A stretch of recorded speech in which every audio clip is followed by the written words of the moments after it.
What's good, people? Hope the holidays have all of y'all like this.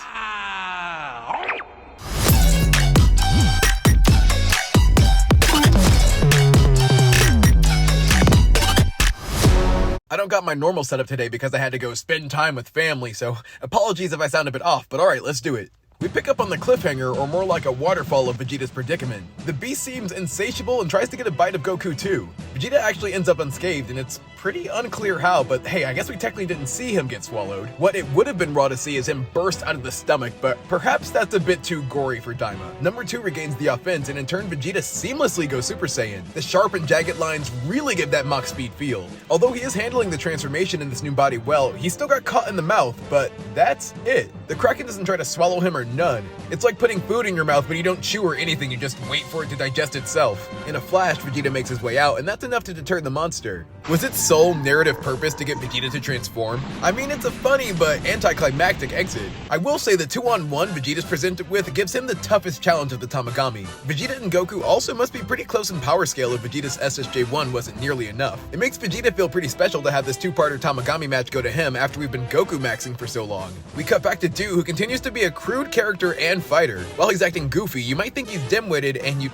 probably be right, although it almost comes across as mind games for his opponent. Felt like mind games for us too in order to decipher why he took 5. Fat Boo's Sweet Tooth was an asset, either as a weapon or motivation for a dimensional door. For Do, it's more like a handicap. He just shuts down and whines like a child. I mean, he is technically a newborn. Number 1 tossed him like he had a grudge built up already. I really wonder how far a hunger pain Do could be pushed before snapping, or is he just totally useless when hungry? Because if so, he kinda like me for real. Now we have Aranzu watching her dreams crumble like that wall. All of this gives credence to the fusion prediction. The unpredictability and strength of Do, with the ability to focus and lock in from Ku, it'd be bonkers. Vegeta's fight continues to impress. Flurry blows and detailed strikes variates the choreography so well. Never Surprise makes me think Vegeta might be one of the strongest dudes he's witnessed. He puts even more pressure on Vegeta by giving the Tamagami a boost, which seems to resonate with the Dragon Ball. I assume it's because that power was from their creator. Number 2 gets this blue glowing outline around him that I call ethereal. Gives the appearance of fighting something otherworldly, which I guess that's every fight in Daima. You get a sense of how deadly these things can be in fight, as number 2 tries to drown Vegeta. And a uvula transition is a new one. Dude does lose his fighting spirit when unsatisfied, but still nimble as ever. Almost makes me frustrated for the Tamagami watching Do like a fly you can't swat. Ku comes through with a chocolate, and it is just what the Dr. Aranzu ordered.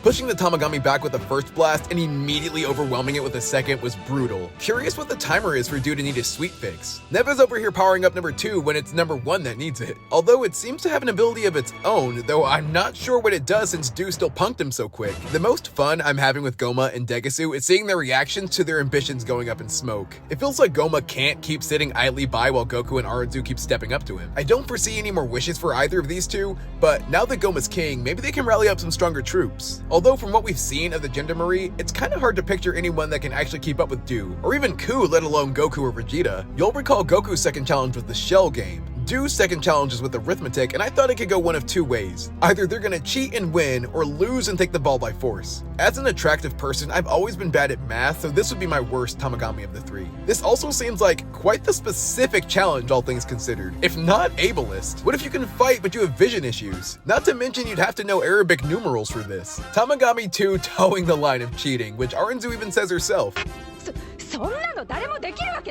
She's even got realistic expectations, saying her genius self couldn't solve this, so how could Do, who I did not expect to get it, but Ku was plenty focused. He gave the answer so lowly it twitched Do's ears. I assumed he wanted to go unheard despite being an earshot of everyone. While Do may not be the brightest, it's still impressive he could regurgitate such a large number after only hearing it one time. I agree that this is a scam, so Ku's aid was just tit for tat. Now that Aranzu's got the ball, a clash between Goku and the others is soon assured. Ku actually didn't mind being overheard, although it seems he wasn't. In fact, Aranzu claims he didn't do anything. Could it be that that pitch was only decipherable between Majins? If Aranzu was a normal boss, she would take the credit for herself, but at least she shares it with her other underling. The way she's admiring Do but shutting Ku down, are we headed for a sibling rivalry? They definitely both want mom's approval. In terms of strength, it's clear, but Ku could outsmart Du pretty easy. They're the perfect depictions of brains and brawn. Aranzu actually praises Du this time, and I see a potential soft spot growing. Degisu tries to give her the benefit of the doubt, and it must be a combination of blind faith in family and the desire to appease Goma. Practically all they've done is spectate in shock since getting back to the demon realm. I guess they thought the Tamagami were just foolproof guardrails, but one fool pulled it off. I do understand the confidence since they are capable of incapacitating Vegeta, which looks like the final straw. Playtime's over. Goku going SSJ2 against number 3 was such a blink and you might miss it moment, likely because the differences are so subtle. You know, a slight shift in his bangs and some zappy zaps around him. They make SSJ3 Vegeta feel incredibly grand with the roaring raves accentuating it, the heroic music, and a really great guttural bellow from Vegeta. Saw lots of comments like, well, Vegeta couldn't have been that mad at Beerus. Hilarious and hard to refute observation. All I can say to that was maybe Vegeta was just so in shock and flushed with adrenaline, he just pulled the quickest transformation he could muster while the anger was still boiling. Speaking of Bulma, she's the only one who knew Vegeta had this up his sleeve, or at least that he's been leveling up in private. A spectacle, since it's something fans have wanted from Vegeta since Goku did it about 30 years ago. I mean, countless SSJ3 Vegeta fan art over the years. I also like how they make the hair distinct by having it stick upward instead of down like the rest of them, though he's still rocking those primitive Neanderthal looking brows. Having spent most of his time in Kakarot's shadow, the prince continues to increasingly even the playing field. Moses Vegeta turns the tide on Tamagami number 2, and here it hits me how large a role the Tamagami have played in this series plot. Matches against them have lasted half of Daima's run, and I'll be honest, I feel like I've seen enough of them, and so has Vegeta. Just monumental. Vegeta blasting the Tamagami yards away just to catch up with it and have him tap out. Incredible.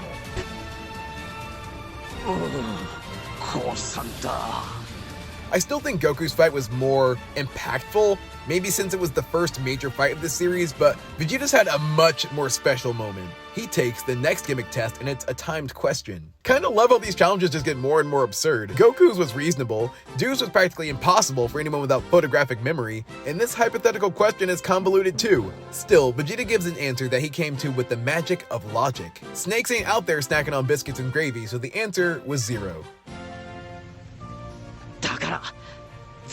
Big brain moment, yes, but again, if your planet doesn't have reptiles, are you just out of luck? Anyways, now that our other boys got the ball, it's time to get a move on.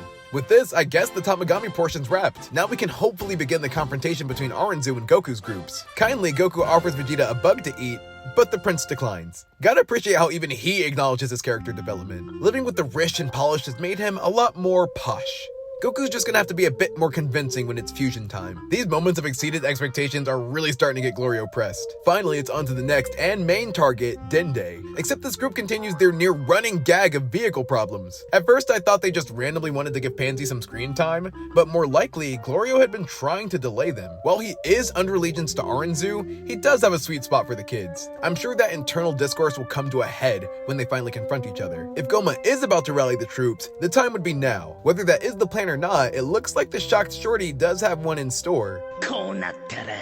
Feels like perfect timing. We've reached the end of the year and the end of the Tamagami timeline. Unfortunately for Ku, he did turn out to be a fraud. The only one that couldn't handle his matchup. Having spent nearly the entirety so far of Daima on the Tamagami, I feel mixed. I've commented a few times how I wish they had more personality, since that's always the highlight of Dragon Ball antagonists. The characters that do fill that role and do it well are Du and Ku. With the way they balance each other out, I could picture a double fusion match between Du-Ku against Goku and Vegeta. I'm torn on the secondary challenges because there's so many prerequisites required. Having to be familiar with random assorted animals when life exists across multiple dimensions feels like a tall order, although it did allow them to get creative with these conflicts. Then of course we got the gift of Super Saiyan 3 Vegeta. Even if it makes him never doing it in Super seem a little strange, I'd give this an 8 out of 10.